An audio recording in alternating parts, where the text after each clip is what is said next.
Welcome to The Explainer. Today, we are diving deep into the really intense online culture wars between Thailand and Cambodia. And trust me, this is way more than just a social media feud. It gets to the very heart of national identity. So, let's get into it. Okay, so to really understand what's going on, you have to know about this one word, Clambodia. Yeah, it's a mix of claim and Cambodia, and it's this super provocative term you see thrown around in these debates. It's kind of the lightning rod for the whole controversy, really capturing the feeling of this cultural tug-of-war. Now, you might be thinking, okay, it's just some online beef, right? Well, not exactly.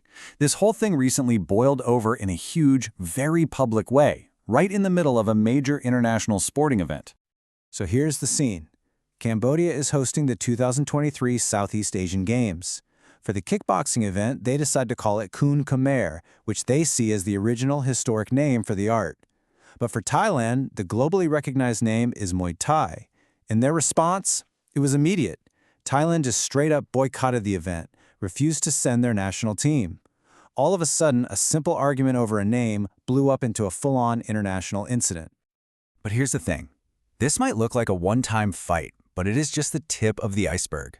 This whole martial arts controversy, it's actually part of a much bigger, ongoing pattern of cultural clashes between these two neighbors.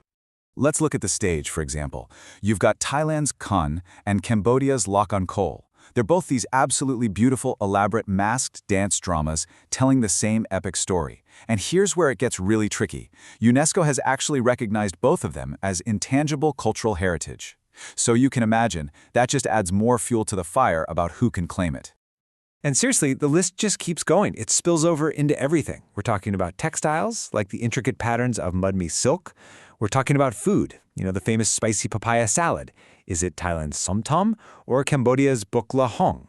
And it even gets into architecture, with claims that new temples in Thailand are just copies of Cambodia's iconic Angkor Wat. It's this constant cycle of claim and counterclaim that touches pretty much every part of their shared culture. So when you see this whole pattern laid out, it begs a really big question, right? It's the one that gets to the absolute core of this issue. With so much that they clearly share, why does this keep happening, and why is it so incredibly passionate?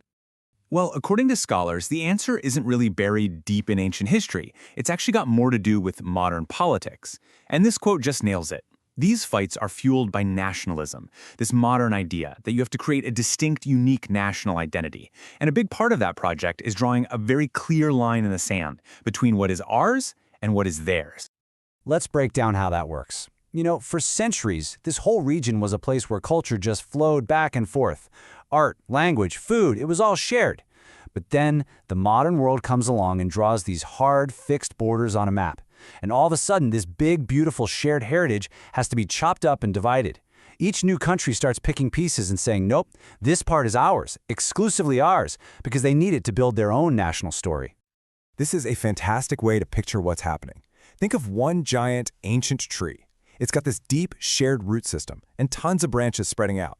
Now imagine two people coming along, drawing a line around a few of those branches, and each one insisting, this branch is my tree. It's a totally separate and unique tree, and it belongs to me. That's modern nationalism trying to divide something that grew from the same source.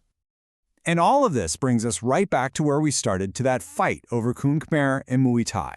But now, it forces us to see that argument in a totally different way. It pushes us to ask a much, much bigger question.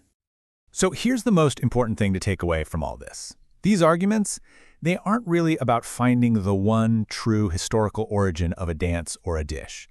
Honestly, trying to prove that for something that's hundreds of years old is practically impossible anyway. What they are symptoms of modern countries trying to figure out who they are, often by claiming sole ownership over a past that was, in reality, deeply interconnected and shared. Which leaves us with this final thought to chew on. Once we understand that so much of this culture grew from the exact same historical soil, it forces us to ask a really challenging question. Can anyone actually draw a line around it and truly say they own it? That's definitely something to think about.